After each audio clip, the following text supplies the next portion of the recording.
இங்க நாங்க எல்லாம் ஆச்சு மாண்டுக்கிறோம். நீ எல்லாத்தையும் மூட்டை கட்டிக்கிறீ என்ன கதை சொல்லு பாப்பா. அதாவது ஒரு வருஷம் 2 வருஷம் ஒரு முறை வரும். சாப்பிட முடியும் ஊருக்கு வர எதுவுமே சாப்பிடணும். சரி அதுதான் முக்கியம். சண்டை போடுறதுக்கோ அச்சுறதுக்கோ முக்கியம் இல்ல. அப்படியா சோதியா உங்ககிட்ட ஒரு கேள்வி கேட்ப பதில் சொல்றியா?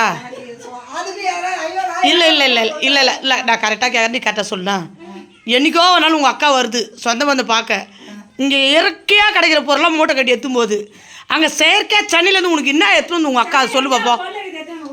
சென்னையில் நிறைய விஷயங்கள் இருக்குது. சொந்தக்காரர்கிட்ட புடியும் தான் போகணுன்றவங்க சொந்தக்காரர் கிடையாது.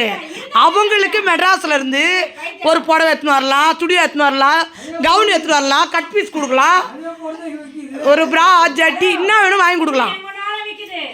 மெட்ராஸில் நல்லா இருக்கும்ல சார் சோதி. நீ சின்ன வயசுல என்கிட்ட கேட்டிருக்க அக்கா மெட்ராஸில் நல்லா இருக்கும் அக்கா. அது ஆதி அக்காவோட கேளு. அது கேட்கணுமா? இப்போ நீ கேட்டால் கொடுக்குது எல்லாமே. அது சொந்தக்கார வீட்டுக்கு இது எத்து போனோம் நம்ம வாங்கி போட நினைக்கிறோம்ல.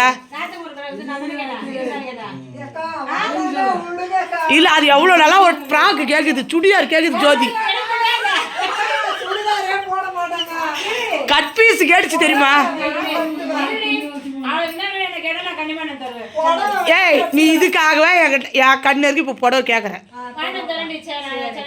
எப்படி எப்படியோட புடவை இரு சோதி டேஷன் தெரியும். எப்படியோட புடவை வேணும்?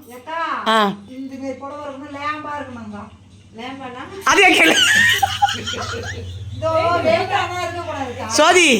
வரும்போதெல்லாம் ஒரு 10 லிட்டர் பால் கொடுக்குறேன், ஒரு 10 லிட்டர் தயிர் கொடுக்குறேன். இரு தயிர் கொடுக்குறேன்.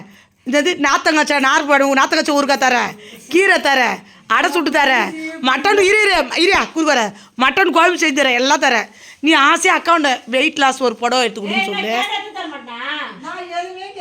என்கிட்ட புடவை கேட்பறேன் நான் இழிச்சோ எப்பத்தலாம் எனக்கு புரியல. எனக்கு எதுவுமே தர மாட்டேன் புடவை எது கேட்குறேன்.